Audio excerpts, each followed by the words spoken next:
Mixed signals in dating can be really frustrating and confusing. You might ask yourself, what did he mean when he said that? Or he told me one thing and now he's saying something else. It's the opposite. I'm so confused. It can make you crazy.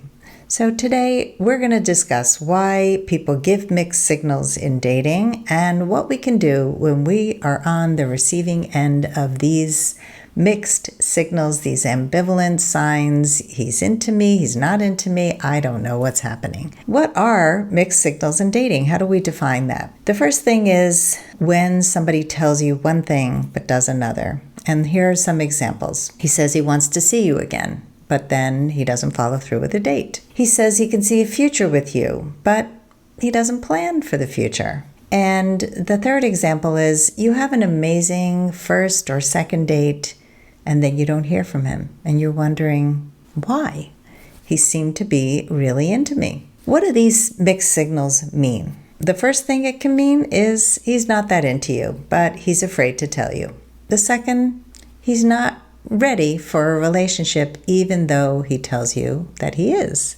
And the third is he has an avoidant attachment style, and as soon as you get close, he pulls away. Let's talk about whether he's not into you and he's afraid to tell you. The truth is that you might not want to see the signs that are in front of you. Pay attention to the signs. He forgets that he made plans with you. He's attentive to you when he's with you, but when he's not with you, he sometimes stops communicating for days. He may be a good guy, he might have good intention, but maybe he's too busy for dating. He's not prioritizing a relationship. This is especially true if he is recently divorced or separated, or he's widowed, or he's consumed with work, or maybe there's a sick parent or child, or something else that is taking up his time and his energy.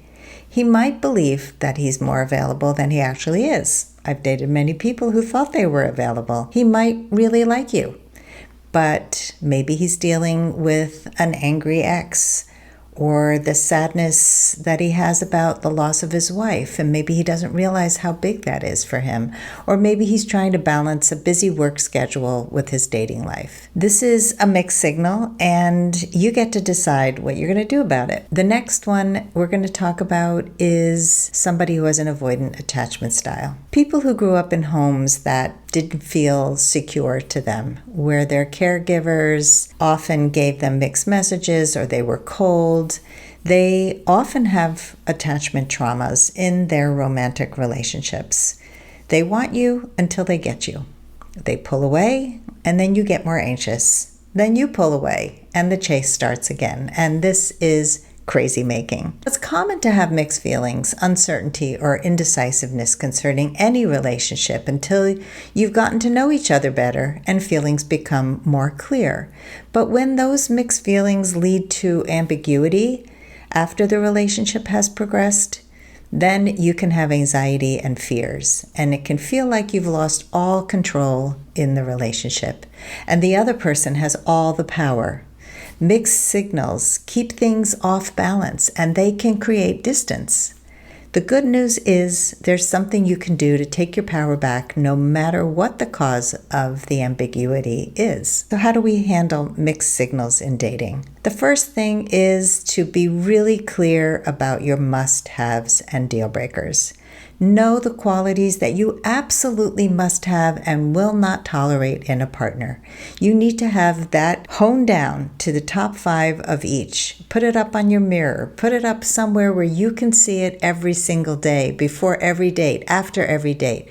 And if he has some of your must-haves and just one deal breaker, it will not work.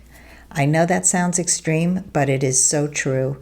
Just imagine he's kind and he's lovely and he's a good communicator, but he's too busy for dating. He is prioritizing work or something else. It's not going to work for you because you will never be a priority, and that does not work. Number 2, communicate clearly. It is so important to be direct in your communication. Don't ask him how he feels about you or what does he want in the relationship. That's the mistake most women make. Tell him how you feel when something is not working for you. For example, if you need somebody who texts or calls every few days and you feel like he's not in touch often enough, let him know what works for you and see if he's capable of that. There are people who stay online and never get offline, and we say, well, he seems to be really into me, but he's not calling. Ask him. See if he can step up to the plate and give you a call. Call him. If you need somebody who follows through on commitments, let him know that that's important to you, and then see if he steps up to the plate. He may or may not be capable of commitment and intimacy, but you will not know unless you speak up. Be open to hearing what he thinks and how he feels, and accept that whatever he says is true. Don't whitewash it. Don't say, well, he says this, but he really means something else. No, he's saying the truth. He may not say what you want, but the truth is much better than living with false hope, living with this idea, this fantasy of who this person is. If he gets defensive when you speak about your needs, or he continues to send you mixed messages even after you've had the conversation, then it's a clear vicious cycle and it's time to walk away. Number 3, ask yourself high-value questions. Most people, when they're faced with mixed messages, they ask low-value questions like, why did he do that? Why do men do this? This is a question that you can't answer, and it's disempowering. Instead, ask yourself high-value questions that you can answer, like, do I really want to be with somebody who blows hot and cold? Do I really want to be with somebody who sends mixed messages? Do I really want to be with somebody who's great when we're together but disappears when we're not? The more clarity you have about what you will and will not tolerate in dating and relationships, the closer you will be to finding your special partner, somebody who is capable of consistency and follow-through and clear communication. And that, my friends, is how you get to go on your last first date.